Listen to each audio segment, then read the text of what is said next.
He's angry about mortgages. It's Angry Mortgage. He's swearing. He's cursing loud. He's old. He's opinionated. And he's been doing this so damn long. This program is about mortgages, and this is mortgage advice, but the advice may not apply to your situation. Contact licensed mortgage professionals for specific recommendations before you make decisions about mortgages. You may not agree with Ron, but if you don't, he thinks you're wrong. Oh, and did we say there is a lot of swearing?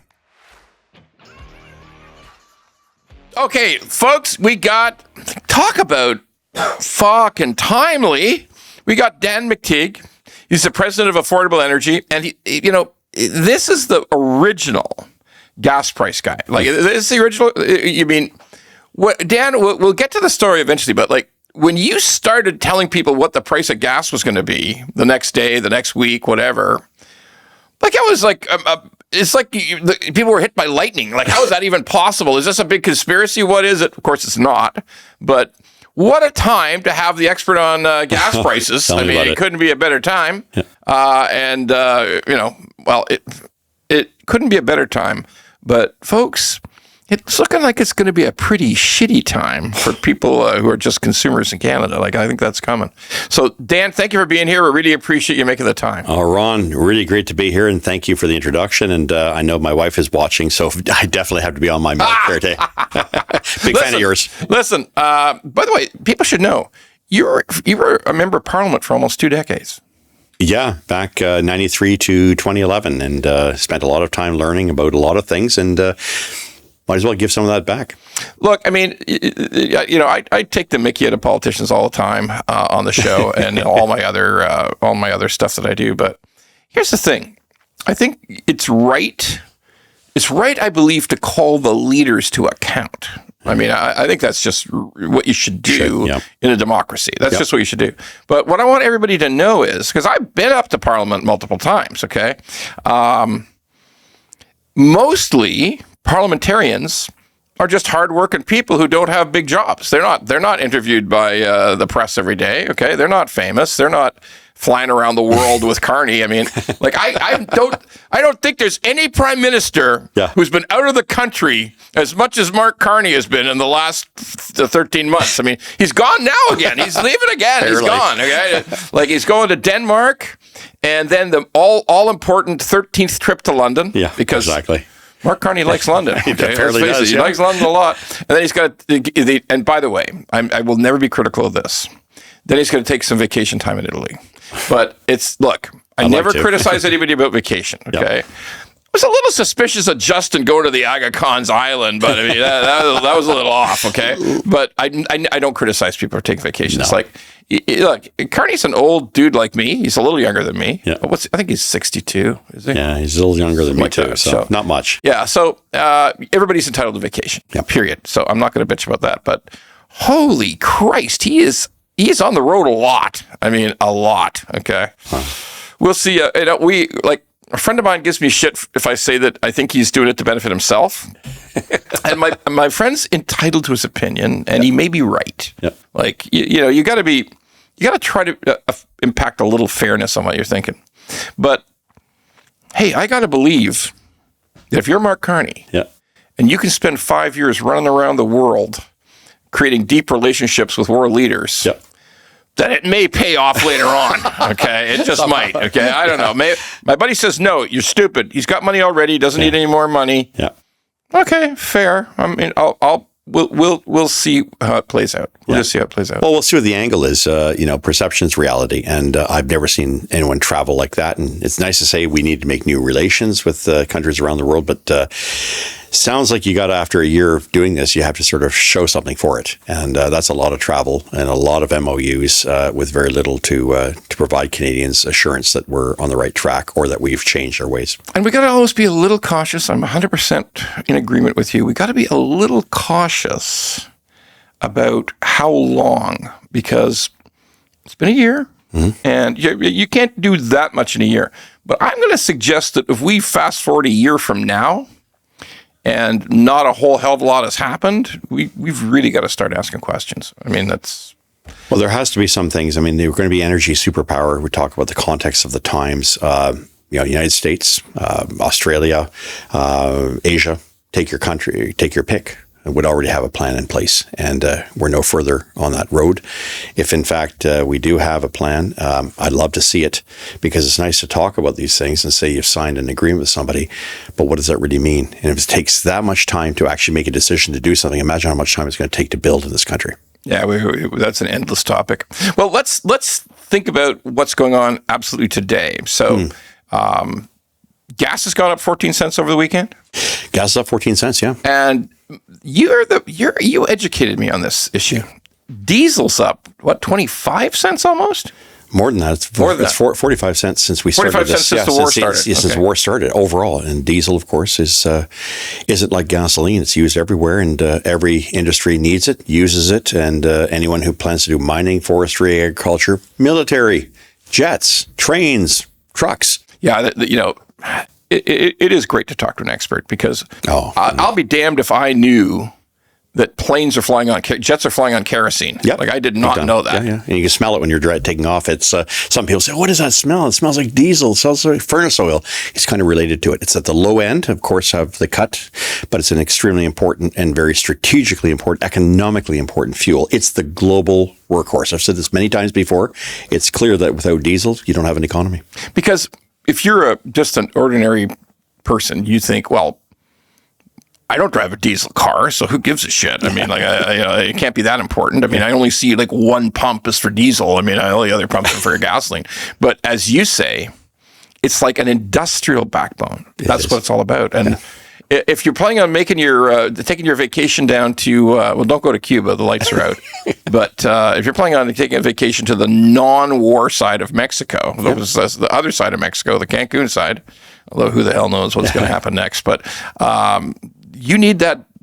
Now, you've said to me that you believe we will start to see surcharges. Could you talk about that for a second? Yeah, fuel surcharges I'd mentioned a week and a half ago, almost 2 weeks ago, since we're now into day 15, 16, 17 of this conflict. One of the first things to go would be, that would be an indication of how significant these price impacts are. Yeah, we see the barrel of oil, but you don't put oil in your vehicle. You have to have it refined, and when you refine it, what comes out of the other end? Because we went into this cycle, we went into this conflict with lower than 5-year average inventories of diesel, and that's not just true of Canada. So we didn't have much. The world didn't have much diesel on hand when this started. Doesn't have spare. Okay. And as the economies grow, they grow using diesel. China's using a lot more. Yeah, they make EVs. How the hell do you think they make EVs when you're processing everything through diesel? So it is really, without diesel, you don't function. And so we went into this with a lower inventory, relatively speaking, of diesel. It's continuing to be very important. Even those vessels carrying the oil run on diesel. So at the end of the day, it's really at the base of your entire economic structure. And without it, you have a real tough time. The fact that it's gone up so dramatically, and also jet fuel, even more so, means that sooner or later, you're going to start to see airline companies saying, our hedging is over. We're going to need to put a fuel surcharge. And it won't just be the jets. It'll be the trains. It'll be your buses, if they're still running. It'll mean trucks. And it's going to mean you get your stuff from every week or so from whether it be Uber or whether you have something from Amazon. Those get delivered sometimes there's going to be an Amazon surcharge, isn't there? It's coming. It's coming. And if we don't hear it this week, Ron, by the end of the week, I'd be quite surprised. But by now we've heard one airline. We heard one airline, yes. Exactly. Right. It's already said yes. Yeah. So this was predictable 2 weeks ago. Why? Because we've seen this in the past, but not so much with diesel. I've never seen a situation where gasoline gets everybody upset. Yeah, it's gone up 23, 24 cents a liter, but diesel's double that. Because in the whole wide world, we just didn't have enough diesel stored. That's about Didn't have enough diesel stored. Not every country can produce diesel. Guess what? The United States has a lot of oil, but it can't produce a lot of diesel. It needs Canadian heavy oil. And what country said they had no business case for selling oil to the rest of the world? We heard that. Yeah, we'll talk about natural gas eventually, but because that's the liquid natural gas thing is just imagine. I think we've shut down like 20% of the world's what was the price of natural gas went to in Europe? Like it was some unbelievable number. 19 bucks. And we're $3 here. Yeah, we're $3. $3.05, $3.10, $3.15. And half that LNG they send from the United States comes from Canadian sources. So we give the Americans for $3. Let's cover this one properly. I want to cover this one properly, right. Okay? So the natural gas that's being shipped out of the U.S. at high spot prices came from us at discounted prices into the U.S. in part, yes, to their liquid natural gas terminals. Absolutely. And you know where those terminals are? They're not in cold places where it's easier to use the energy to... Like a cold place like Prince Rupert, right? Prince Rupert? Prince Rupert. I was going to think of that. Or maybe somewhere in, I don't know, New Brunswick, as opposed to bringing it from Australia. Nice and cold down here. Nice and cold in Australia. Jesus Christ. Takes energy to make energy, and this kind of energy has Canada giving away our natural gas to the United States. They mix it with their own natural gas. We have a back and forth. But they said, hey, Canada, you don't want to build LNG? You tell Warren Buffett and everybody else to get lost? We'll do it. And they built 7 of them. And guess what? They just cut $1 trillion deal with Japan. They're saving Europe at a time which Europe doesn't want its LNG or its natural gas from from Russia. And we're just sitting on the sidelines because we want to have hydrogen and other wonderful little ways. What a dumb country. We need more fucking solar panels. Yeah, exactly. So, please, everybody listen to this. Tell your friends, okay? We are selling liquid natural gas. Sorry, we're selling. I guess we ship it down. Natural gas, We ship it down in gas form. Back and forth, yeah. But we ship it in gas form, right? For $3. For $3, the U.S. converts it to liquid, for $2 or $3, ships it out of their terminal for the world spot price. So you're leaving Mount Calcasieu or any of the points in Louisiana in some of the hottest places in the United States, short of Hawaii. So it takes a lot more energy to bring that temperature down, 240 degrees below zero in order to condense the natural gas, liquefy it. You send it over there and you're getting $19 for it. I mean, that is insane. And you think about it, it's only costing the Americans over an amortized period of time. Maybe they'll have the whole thing paid for in 5 to 10 years, but if they're doing deals like this with only 7, imagine the loss of potential for Canada with 17 at a time in which we have $70-80 billion deficits. And 300 years worth of natural gas reserves. Okay, so but remember, smarter people than us decided. Who's the guy? Justin Trudeau said there was no business case for natural gas on the West Coast. But give him credit. It was nice hair, nice socks, nice sobbing, and that's what Canadians voted for. And we can't go again. We can't say anything. We can't say anything too bad about Justin Trudeau personally, because he's sleeping with Katy Perry and we're not. Okay, like you gotta face that fact. Okay, he did something right. All right, he did something right. Apparently, but I think a song would be more of how we're going to maintain ourselves given the wayward policies of the past 10 years, and here we are today, facing the full effect. I live in Sierra Leone. I live in Yemen. I live in Jamaica. I live in somewhere in a country that doesn't have a drop of oil, natural gas. A drop of oil, drop of natural gas. Doesn't exist. They're paying the same price on the market before tax that we are here in Canada, with the 3rd largest provable reserves in the world. That is a tragedy of epic proportions, the likes of which I've never seen a country like Canada do. So it's true. This is something that's puzzled the hell out of me. We're an energy-rich country. What's 3rd largest proven reserves in the world, 4th, whatever. Yeah. But years and decades and decades and decades of reserves. Okay, absolutely. In oil. Yep. 300 years in natural gas. Yep. We get no. If you're in Saudi, I think it's the Saudi. I think the gas is 19 cents a liter or something. I mean, it's inexpensive. Okay? Exactly.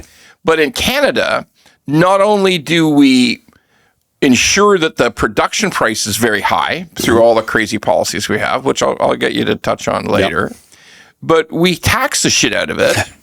Now, tell me about the taxes at the pump on gasoline. Run it through it for me, please. Well, Ontario's actually pretty moderate, but here's the breakdown: 9 cents for the provincial tax. Right. You got 10 cents for the federal excise tax. You have 8 cents, which is a clean fuel standard, the second carbon tax. Slow down. Clean fuel standard. Yeah. I thought there was no consumer carbon tax anymore. No consumer carbon tax. This is almost like an industrial carbon tax imposed on refiners to drop their emissions, not pollution, just CO2 emissions by 30%. by 2030. To do that, they had to buy carbon credits because there's no technology that will bring down. The physics doesn't allow that to happen. You can't do that carbon reduction. You can't. Now, what we have done, Ron, we drive around our vehicles and, man, I'm not getting the kind of mileage I did before. Last year, I used to have 10% ethanol used in my gasoline every liter. Now it's 15. Now, what's converting fuel into food or food into fuel? Ethanol has a problem. We probably need diesel to do that, right? You would at some point. But ethanol loves water, and you put too much water in your vehicle, it doesn't run on water. Your warranty is voided. Exactly. Right? So we can only go 15%. But to get to that point, the federal government's clean fuel standard, which I pointed out in 2021, would cost the Canadian economy 1.4% of its GDP. It would add an extra $1,300 burden to every family in this country.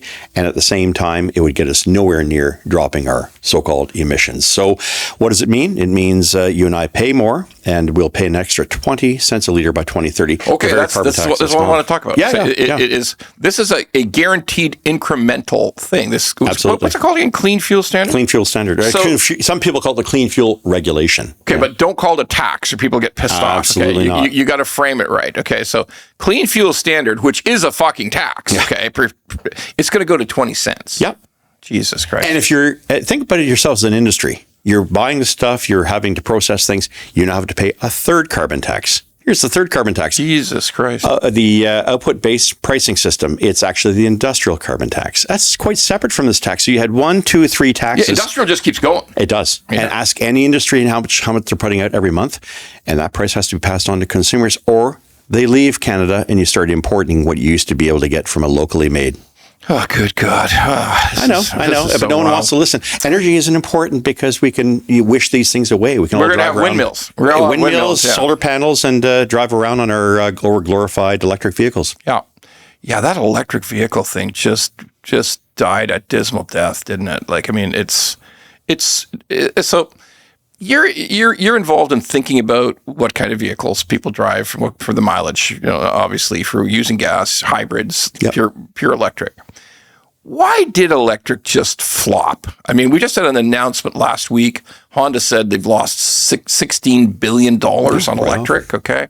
It's universal. Like every single major manufacturer in the world has said, we've lost our ass on electric, okay? Absolutely. It didn't sell. It just didn't sell. For the huge... I know the public doesn't realize it, but the tooling and the work to create a brand new thing in your factory, because this is the thing people don't understand about factories. If you don't build a shit ton of something, it doesn't work. No. So you have to commit to building a shit ton. Yeah. And then if it doesn't sell... Who picks up the price? Who picks up the tab, though? The federal government has put as much as 60 and provincial governments, $60 billion towards these things, some of which they've lost. Now, some of them were based on commitments. That's fine. But to basically say, this is our industrial policy. You have to follow our command. It doesn't matter what the consumer out there wants. I worked in the automotive sector. We always wanted to find out what the consumer wanted, not what government diktat wanted. Because at the end of the day, predictably, it would wind up this way. And I can show you stuff that I've done in terms of the work here at Canadians for Affordable Energy on Twitter, where I said these things were going to happen. I did one about a year and a half ago, Ron, March of 2025. Drove by the Ingersoll plant, the Cami plant, and said, look at these 2,000 bright drop vans sitting out in the field. In fact, the farmer beside was offered money to cut down everything he had in his field so he could park more of those bright drops. This was a kind of a specialized van that GM in cooperation with governments, both provincial and federal in Canada, said, we're going to build this very specialized electric van in Ingersoll, Ontario. And we expect to sell, 100,000 of them? 100,000. They only sold 2,000. Whoa. So I said this That's a 98% failure rate for a year ago around this time. I said, this is going to fail. The Unifor, oh no, we're just out for a couple of weeks. GM, oh no, it's no problem. When the grift is over and the shareholders had to look at this, they said, basically, we're not prepared to take this kind of a haircut. And the GM folks got together, and after the election, the federal election, once the dust has settled, they closed the facility. They had to. Hey, listen, I mean... And you and I, by the way, lost $500 million federal. Taxpayers' money. Taxpayers' money, $250 federal, $250, $100 million provincial. So, and that's money my kids and my grandchildren have to pay for. Listen, I mean, it's when sometimes people get upset when people like you and me use the word grift. Like it's fraud. Okay, it's fraud on the taxpayer because they think it's too harsh. They think it doesn't embrace the future. Look, we've all got to respect climate change. I am a climate change believer. I believe there's climate change. I don't know it's Al Gore climate change because Florida was supposed to be underwater by now. Okay, like I'm not fucking with you. Like Florida from about Tallahassee down was supposed to be underwater if you believed Al Gore 20 years ago. Okay, so we know it's not what they say it is, but we know there's some climate change. But the way it's been approached is a fraud, right? So if you were to say, look, we have one person in the world. Elon Musk, because the Chinese are doing their thing, but we have one human, Elon Musk, who has successfully invented a car company, which hadn't been done for the previous 85 years. Right. Okay, there have been no successful North American car company for years, 85 years. Okay, so, and he did it mainly with subsidies. We all know this. It was subsidized, but they're still selling them. He likes subsidies. Don't get me wrong. He loves subsidies. Okay. But he's still selling them. So there is a case for electric cars, but it's not a massive case. I mean, at the end of the day, average income people can't afford a $75,000 car. That's just the way it goes. Okay. But they're told they have to subsidize it. Right. So you have to subsidize these to build them. You have to subsidize these to electrify them. You have to subsidize these so people will purchase them. You have to subsidize the electric grid to build it out. That's my point about the infrastructure. At what point does this make economic sense? Because it sure as hell doesn't make dollar sense, and it doesn't make political sense either to come out and say these things. Look, I think we all want to do right by the weather, by the climate, whatever we want to call it. But it's 10 years since we started this, 15 years since we started this stuff. And it's been very clear that this was excessive. And we use the word grift, not for people who believe or disbelieve, but for people who've profited from this. Bingo. I want to know the people. I want to know the people who drove my electric bills in Ontario from 8 cents a litre to 19 cents a litre for TOU. I want to know who the people are who put it from 8 cents a kilowatt hour to 32, but the provincial government has to spend $9 billion to cross-subsidize my hydro rates so I don't go through the roof knowing I can't turn on my lights. And that's what's happened. In the province of Ontario, because we can't get rid of the green energy bill of 2009 by the Mcteague government, the same government whose operators just went to Ottawa and started doing the same thing in Ottawa under Trudeau that they did to the province. $8 billion is now going on the books Gerald in terms of Gerald Butts. So we're paying for that still, and no one wants to get off it. You can't seem to get off it. Now, worse for me is that here I am. The only creds I have is that I was a Liberal MP for 18 years. I'm saving people a bit of money by letting them know what gas prices are. How do I challenge a circumstance where I see energy prices going through the roof, people making money because they managed to get their position well before these things took place and have made a real mess of affordability in this country? Why do I know that? I was a member of Parliament in Pickering. The first nuclear North American commercial reactors were built in Pickering. Why were they built? To bring energy. We didn't have hydro. We didn't have like Quebec. We didn't have energy or oil or natural gas like Alberta. But we were able to create an economic powerhouse by having cheap energy. And that was the key to Ontario's success in the 50s, 60s, and 70s. We threw it out the window in favor of grifters who say, we'll support Mr. Trudeau and Mr. President, Mr. Ford. We'll support your climate goals if you give us $50 million and we'll say nice things about you. And I can tell you there's dozens of organizations that receive money only from the government. They have no other source of revenue, and their whole job is to buttress this climate nonsense, this net zero nonsense that is destroying the Canadian economy and the future affordability in this country. And that's why I'm motivated. You have to call it a grift if you can identify the people who got and the companies who got, and we're not mad at any particular company. I'll say it now. We're not mad at any particular company, but they got the money. Okay, like they got the money. They formed green energy funds. Yep. Like they took people's money to give the worst possible performance on those investments, and took massive fees. Carbon credits. Carbon credit markets. All that stuff. Cornered it. Yeah. It's terrible. So you have to call it, a grift is when some small group of people makes a shit ton of money from the government and on the backs of working people. The only appropriate phrase is, it's a grift. Yeah. Okay. If not a scam that everyone seems to think and tolerate, because they too have an angle. And I don't know what those angles are, but you don't see a lot of scrutiny. In my time as a member of parliament, you'd have every media on top of you on this. It didn't matter if it was left or right. Today, silence, and people get away with it. The mainstream media in Canada is obviously got, they have an agenda. I mean, it's pretty hard to avoid. But look, yeah. Let me swing back to something that I think could be massive. The truth is we don't know. Like, that's the difficult part is we don't know how long the war in the Middle East is going to go on. No. And we hope all of us hope it's over right away. Yep. But we don't know. So if we don't know, it's rational to think about. We do know that if it's over next Tuesday, if it's over a week from now, then I guess there'll be still some price shocks, but it'll eventually straighten itself out.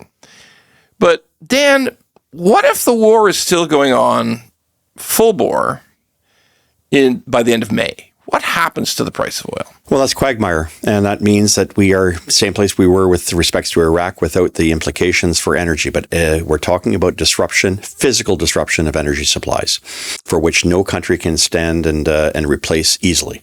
Canada can't do it. We've decided that we don't want to build pipelines. We want to block them. We want to put emission caps on them. We want to put all sorts of conditions on them. Why do I pick Canada? We buy Saudi oil for the East Coast. Yeah. East Coast does, or Baz or Iraq. There's a number of places we buy. Algeria. There's other places where we get our oil for our refiner, for the Irving refinery, and even sometimes the Valero refinery in St. Robert, although a lot of that comes from the United States. What's critical that people understand is that when we are looking at the overall implications of higher energy prices, there's no ceiling. And that could mean, prices well beyond what most can tolerate. It's already a bad situation with respect to inflation. Imagine you're the Bank of Canada. Your assumptions on inflation have just been blown to smithereens. And that doesn't mean the bank's saying, well, we can hive off energy and say that's sort of on us. That's not part of how we calculate inflation. Until it starts to meander, until it starts to cascade throughout the economy. Diesel prices drive up, jet fuel prices drive up, cost of delivery. We talked about this before.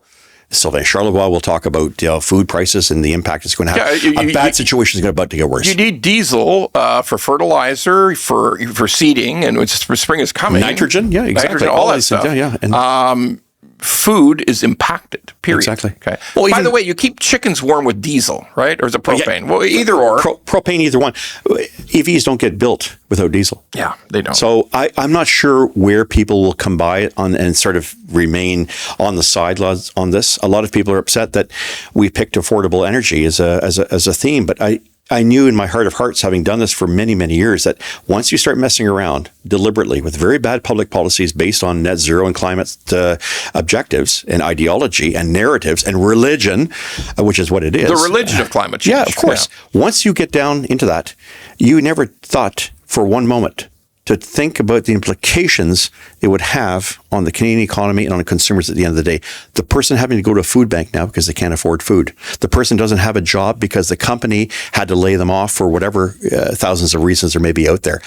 The point is that a country like Canada despoiled its own cattle. It basically said no to affordable energy, and as a result, we are faced not just with a real threat, which we had prior to this invasion or part of this conflict, now made very painfully clear to every person who wants to listen and who is prepared not to face the consequences of this hyperinflation as a result of energy. Now, I realize you're speculating to a certain extent, but you're you built a business on understanding where prices were going. Yep.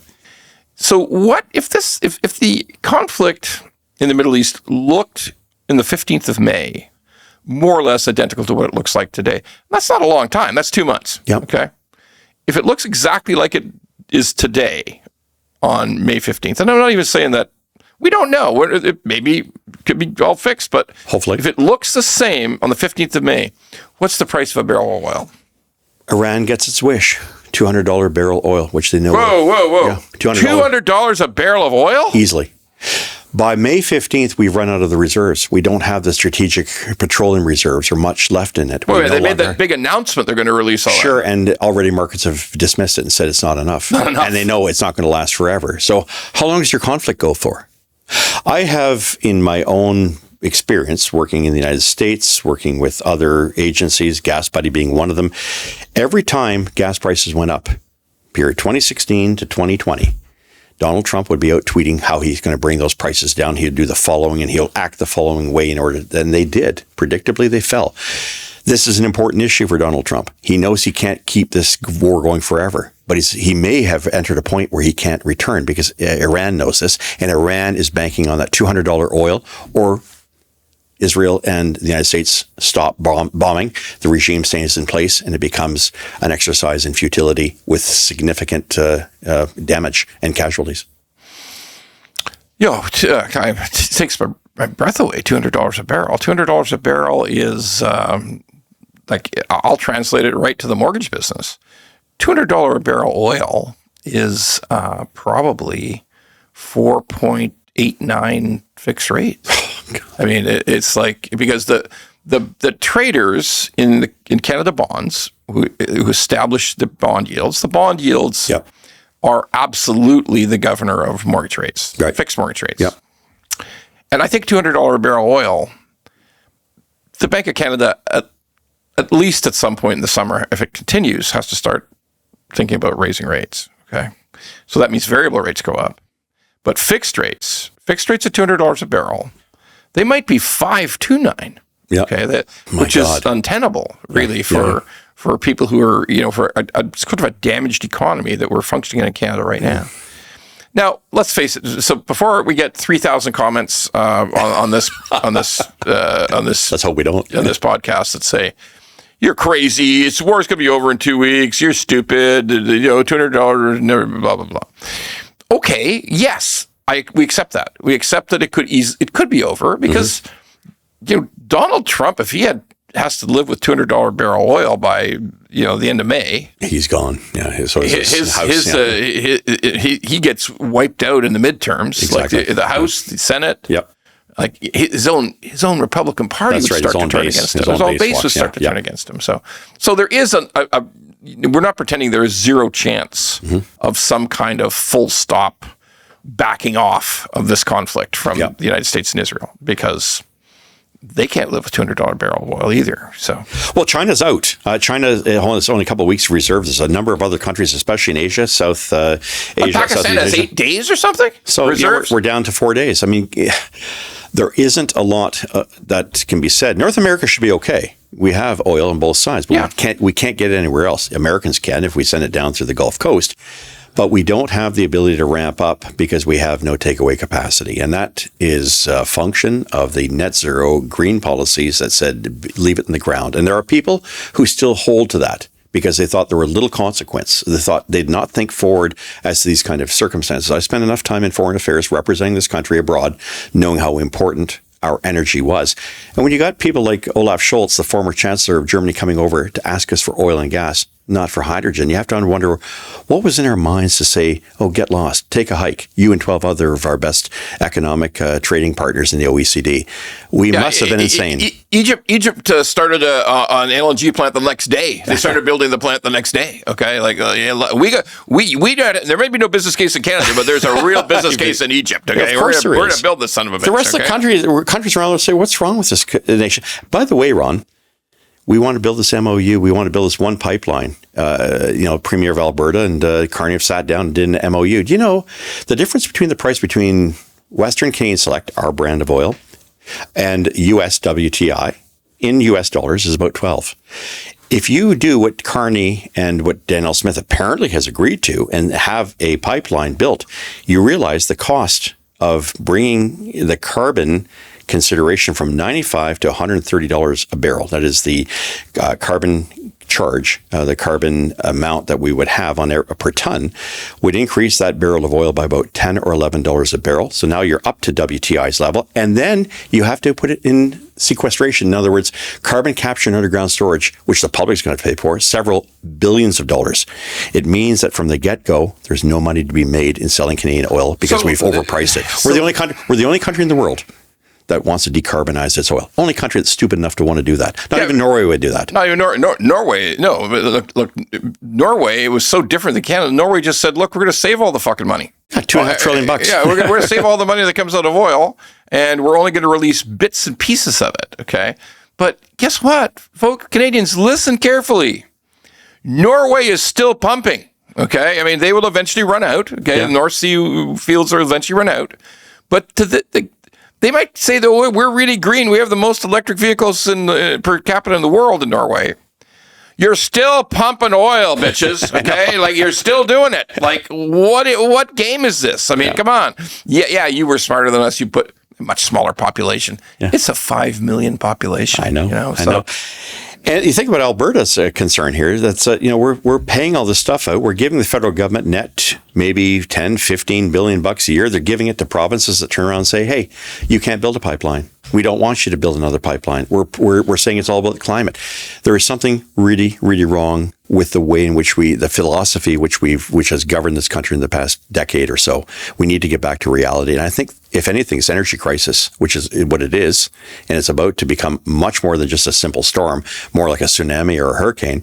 I think it's going to rebalance the kind of economic policy and policies we've been pursuing in this country. I think that's the positive side of it, but there's going to be an inordinate amount of pain inflicted on Canadians before we get there. So yeah, this is really important stuff you're talking about.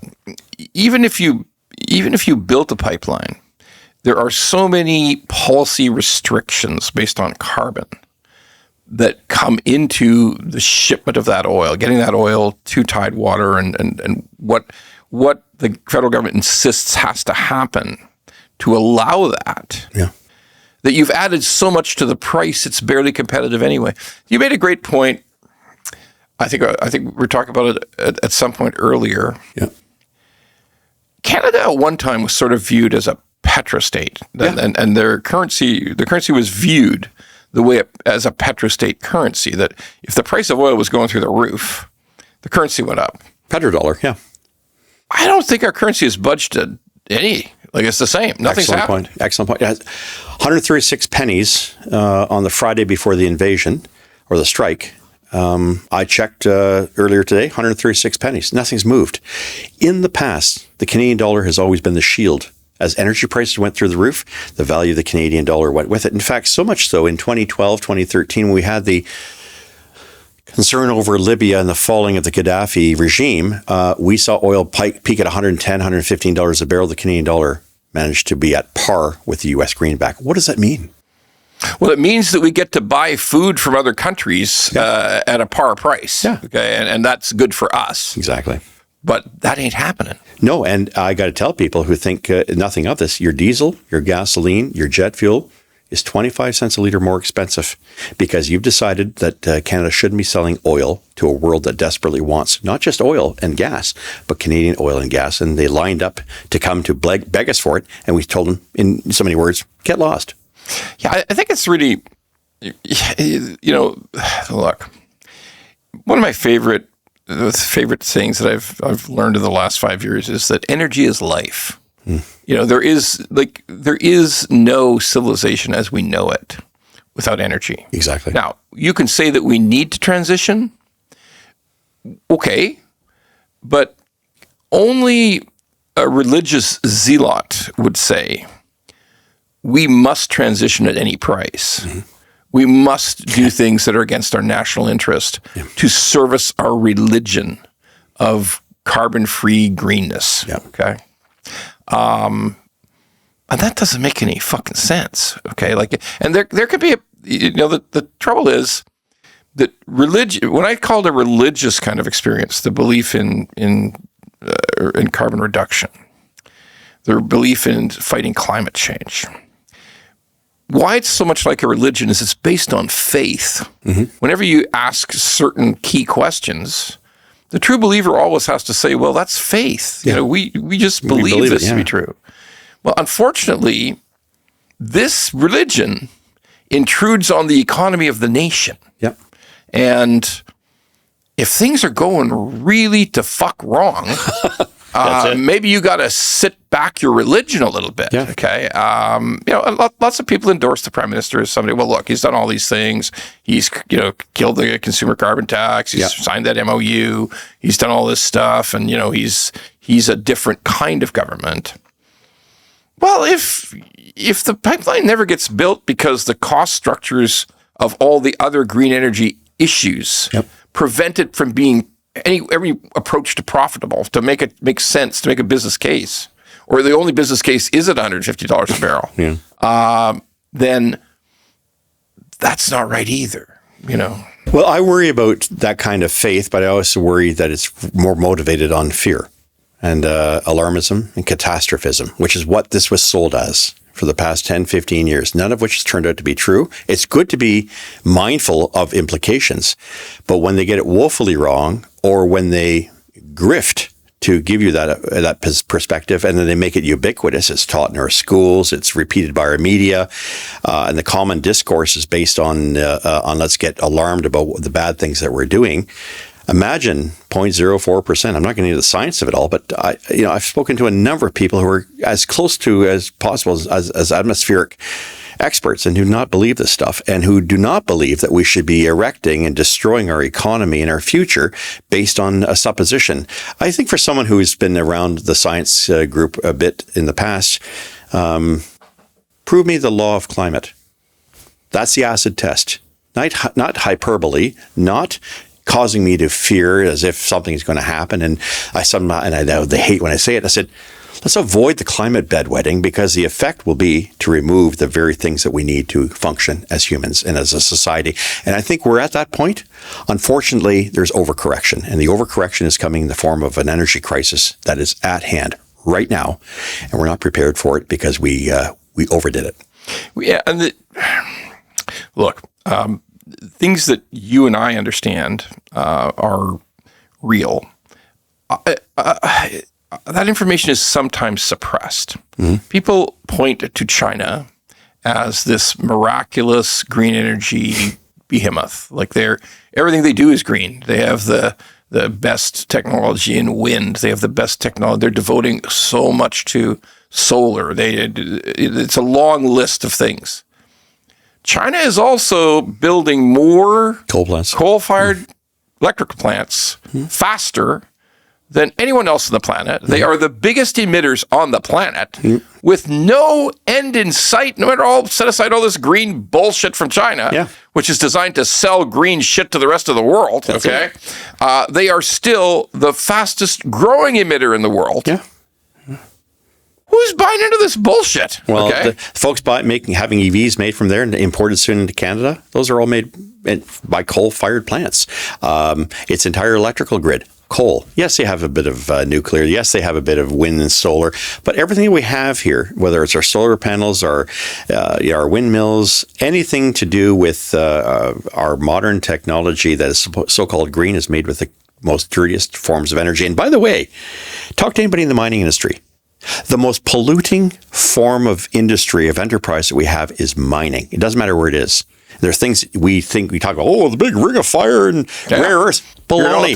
How the hell are you going to process it? You know what's involved with that? The amount of environmental outcomes would be so damaging, no one's going to allow it. Yeah, you can extract it, but you sure as hell can't do it.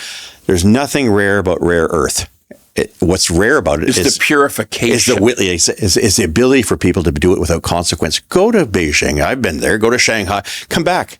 And you'll be coughing off on the plane as soon as you hit the nice air in Vancouver because of all the pollution. There are days where I was walking around there and it was like I thought it was overcast or fog. No, it's pollution. So yeah, I think we can kid ourselves and delude ourselves in the belief that they're somehow coming along, but by the time they get around to doing what we've done to ourselves, it'll be a finished economy here in many parts of the Western world. Ask about deindustrialization in Germany or many parts of Europe that we're seeing today. Britain, where people can't afford to stay warm. They're in absolute crisis. They really are. So many people don't understand this. We do mine a certain amount of copper in Canada. Some of the biggest copper production in Canada is in Quebec. Quebec has the only refinery for copper in Canada. That's right. There's only one. Okay. And it's where you take the copper ore and turn it into actual copper ingots or sheets or whatever you want, okay? Well, they wanted to expand. They wanted to do more because copper is such a vital element to the world's energy supply. If you want electrification, you better get copper going, okay? Exactly. So the province of Quebec said, listen, we may be okay with it, but you need to refine the level of emissions of arsenic particulate to the lowest levels ever achieved in the world. In humanity, ever. yeah, exactly. In the history of humanity. Yeah. Like, by the way, there's obviously standards for acceptable limits of arsenic emissions, parts per million. Yeah. But Quebec government said you have to go way past all the accepted standards and approach perfection. And the copper refinery said, Copper Foundry said, well, wait a second, it could cost $1 billion. It's no longer feasible to expand the plant if we got to spend $1 billion on emissions. To which the government of Quebec replied, well, that's on you, bitches. Okay, you just don't expand then. Okay, like if this isn't the stupidest shit in the world, and now a lot of people say, Ron, you're a bastard. You're a fat bastard. Okay, you want to poison the atmosphere for the people of Quebec. You want to kill children. That's what you're all about. You're just a dirty capitalist. Okay, I'll listen, but this is below the UN standard of emissions. The UN and the UN are the craziest people on earth. Okay, they're the greenest bunch of bastards on earth. Okay, this is below their tolerance levels that Quebec wants to achieve for this improvement in the capacity of the plant. So if that's going to be our universal approach to energy, to mining, to do anything that we have. It's sitting in the ground. I know. Okay, It's going to stay there. It may stay there. So all this talk about energy superpower, critical mineral superpower, all this talk, if regulators turn it into a lie, where does the country end up? Where it's going now. Show me one industry in this country that's showing something that's very positive, short of the grift. Short of anything subsidized by the federal government. Show me where capital, show me where the private sector, show me where industry, show me where entrepreneurs are improving, and they're not. And show me where a industry is blossoming outside of government support. There isn't. And we know the amount of people that were brought in as civil servants has doubled under the Trudeau Liberal government. In my time with Paul Martin and Jean Chrétien, we were very careful. We knew that the country was facing an economic challenge, and we had to get our financial house in order. So much so that we had to get the provinces on side to accept major cuts because we couldn't sustain the social programs or standard and quality of life, and we didn't want to shut down the country and say we're not open for business based on a philosophy. In reality, you reached a point. Chrétien and Martin reached a point in time where they had to consider the concept that they couldn't roll their bonds over. Wow. That there'd be a moment to say, look, you guys are fiscally irresponsible, and we're going to rate your bonds as junk. Yeah, exactly. Or not take them at all. Okay. And the IMF was ready to step in. Yeah. And it was that serious. That gave rise to a change in direction, the likes of which stood the country in very good stead, at least for 15 years to 2015, 2016, 2017. But now all we're doing is borrowing money to hire people to pretend we have a standard of living and an interest in investment that is non-existent, and it's not based on demand. It's not based on interest, and it's not based, and don't take my word for it. The fact the Canadian dollar is so damn weak demonstrates all we need to know about how damn weak when we as an energy producer should be running up around 85 cents. That exactly. We should be a third stronger than what we are today, stronger than the United States. We've got the energy. They have some, but not as much as we do. And we have it in a place. We've got two coasts, and we have, technically speaking, as much, if not more than they do. Regardless of measuring, the point is that for Canada, it's a golden opportunity, and it's something we've despoiled. We've decided, as it were, to dump in our own kennel, and as a result, we're paying for it. And I hate to say it, it's going to get more painful, Ron, in the next few weeks. Look, Dan, I want to thank you for coming. It's been a great episode, but we're gonna watch this. We're gonna watch this evolve. But I want everybody who's listening to think about what happens if oil hits $200 a barrel by some point in May or late April. I've been through this as a kid. Like, I was through the 1973 oil shock. I went through it. Okay, all of a sudden there was lineups to get gas. There were long lines, and sometimes you couldn't get gas. Sometimes the gas station would close at 11 o'clock in the morning and just say, "Yeah, go home, bastards." Okay, well, we can't go home. We're going to run out of gas. Okay, it's just on your license plate. Yeah, exactly. Yeah. So I've seen it. Majority of Canadians have no idea what this means. Okay, now happily we are self-sufficient in oil in North America. We can, but the prices will go the fuck up. Okay, a lot. Yeah. It's unlikely that maybe just Northern California will run out of gas. But thank you, Gavin Newsom. But I think that we'll still have gas, but at tremendous prices, as you've pointed out, which I wasn't really aware of perfectly. The diesel increase will filter through into agriculture and everything else. Exactly. And pump those costs up. And look, again, I just want to remind everyone, we're not saying the conflict will go on to May.